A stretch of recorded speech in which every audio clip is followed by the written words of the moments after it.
No, he's hesitant.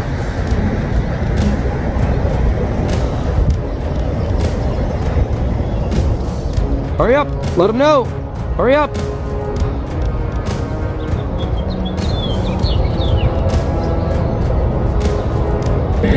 Other property, taking pictures of employee vehicles and the property. They're not aware of who he is. They haven't approached him. He's wearing a hat, dark jacket, or sweatshirt. Appears to be a white male. There we go. Careful. There it is. There's the call. Now we wait. Honda jumps out, we going on. There they come. 2 units. One. The footage opens before any direct confrontation, capturing something far more revealing. Observation turning into suspicion. A man stands on public property taking photos, doing nothing illegal, yet already being reported, described, and framed as a potential problem. Dispatch chatter builds a narrative before facts are established. Clothing, behavior, and presence are all documented as if they justify intervention. Then the tone shifts as units begin to arrive. What should be a neutral encounter is already biased from the start. This is where many constitutional conflicts begin, not with crime, but with perception. The documentary sets the stage clearly. Discomfort is being treated as illegality. And when that line blurs, the risk isn't just misunderstanding. It's the erosion of rights before a single word is even exchanged. It's not even an entrance. It's an exit. Now you're blocking the exit. Hey, you know that's an exit, right? It's an exit only. Yeah, you probably shouldn't. You probably shouldn't be on the exit. Don't worry about me. Yeah, I'm worried about you. How Yeah, you doing today? I'm all right. What's your name and badge number? Yeah, I don't like your f***ing attitude already. It's okay. All right. I don't like your attitude already. You're already parked like an asshole, dude. So see the way that you're interacting with Yeah. me? That brings my attitude. Oh, So, it does? Yeah. Oh, your you know that attitude. because you do this all the time. I do? Yeah. You don't even know who I am. Anyways. so Anyway, you what's your name, there? badge number?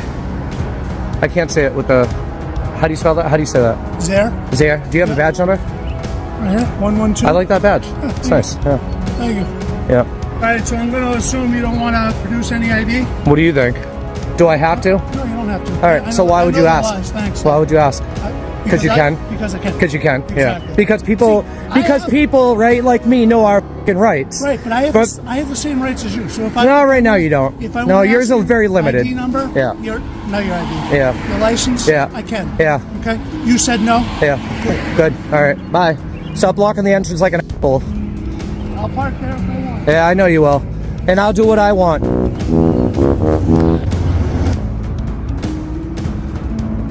Name's Jeff. Nice. The first officer makes contact, and tension surfaces immediately.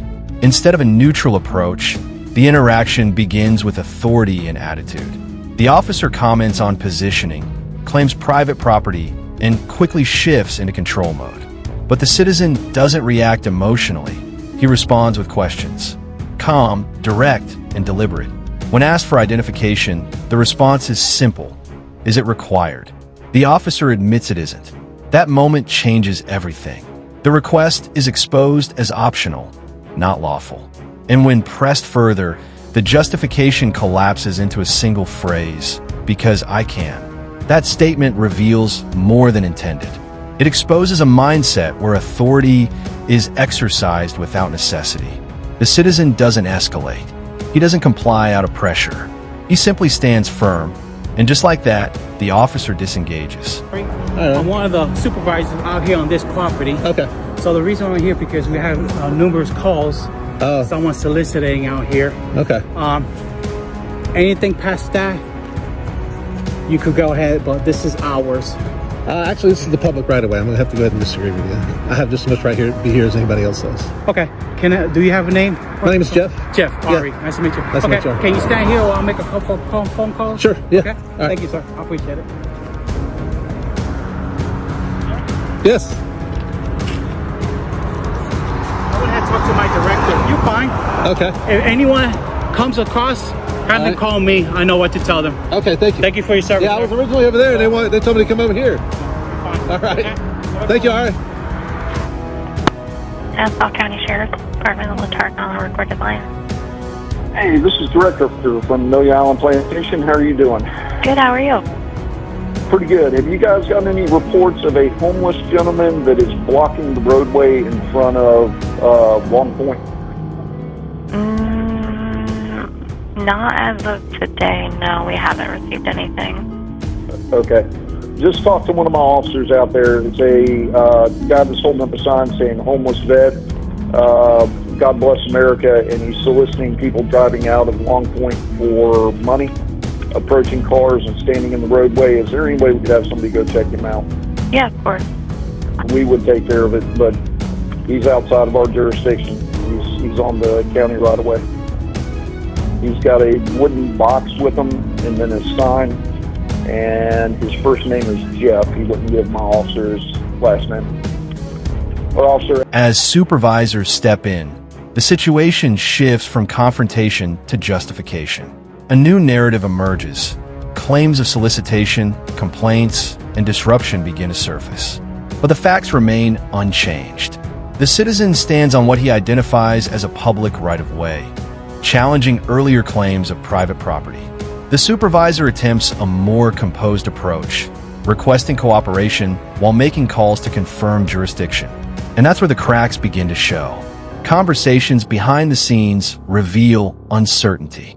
The story evolves in real time, moving from suspicion to speculation. This is a critical turning point.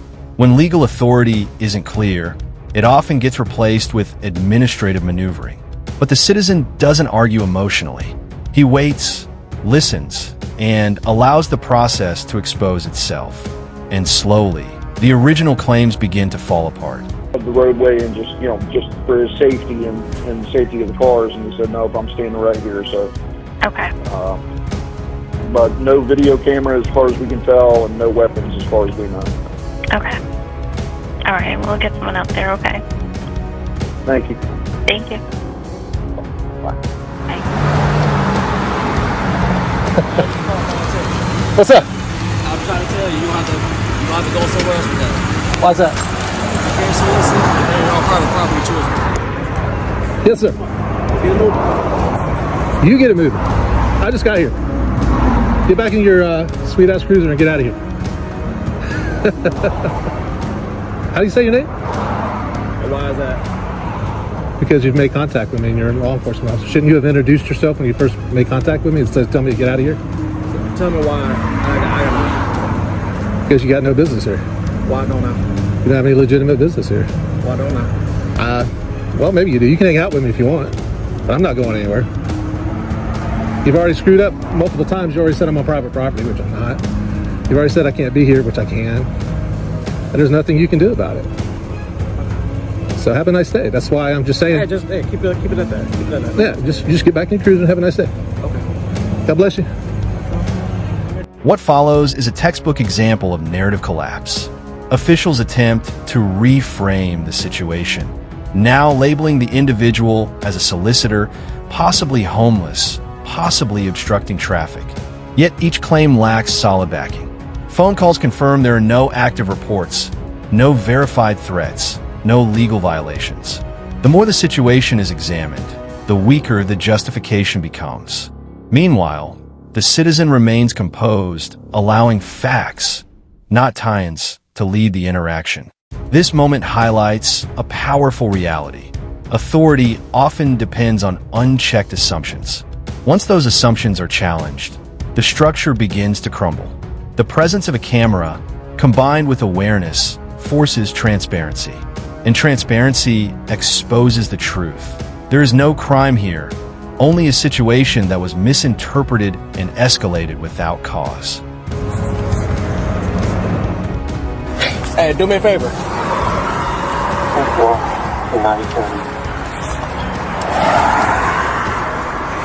Yes, sir. Come on. Let's get it moving. You get it moving. I just got here. Get back in your sweet-ass cruiser and get out of here. How do you say your name? And why is that? Because you've made contact with me and you're a law enforcement officer. Shouldn't you have introduced yourself when you first made contact with me instead of telling me to get out of here? So tell me why I gotta leave. Because you got no business here. Why don't I? You have any legitimate business here. Why don't I? Well, maybe you do. You can hang out with me if you want. But I'm not going anywhere. You've already screwed up multiple times. You already said I'm on private property, which I'm not. You've already said I can't be here, which I can. And there's nothing you can do about it. Okay. So have a nice day. That's why I'm just saying. Hey, keep it at that. Keep it at that. Don't escalate it. Just get back to your cruise and have a nice day. Okay. God bless you. I might say the same for you. The final confrontation becomes the most revealing. An officer issues direct commands to leave, repeating claims about private property despite being corrected multiple times. No legal explanation is offered, only authority asserted through repetition. But the citizen refuses to comply blindly.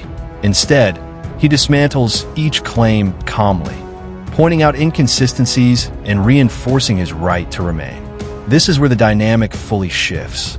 Without a lawful basis, the officer has no actionable path forward.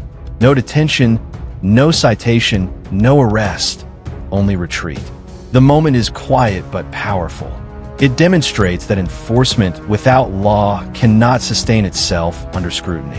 When citizens ask questions and demand clarity, the illusion of authority weakens. And in that gap, accountability begins to take shape.